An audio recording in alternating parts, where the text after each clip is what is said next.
Hey guys, this is Dr. Hub. In case you haven't subscribed, please do subscribe for updates. Direct and the indirect. This is mediated via the IGF mediated via the IGF-1. So these are the effects, direct and indirect effects of the growth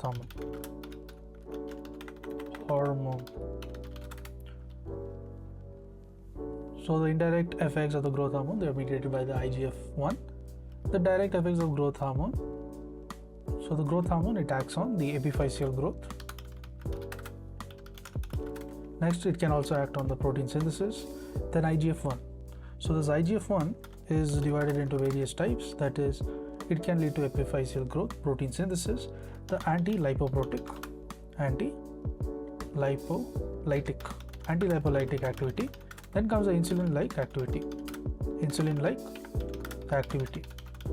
Now, the other points, it includes the increase in lipolysis, as well as decrease in insulin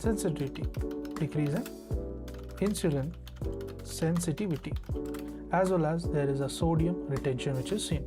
So what happens to sodium? There is a sodium retention. To learn and grow daily like this, please do subscribe.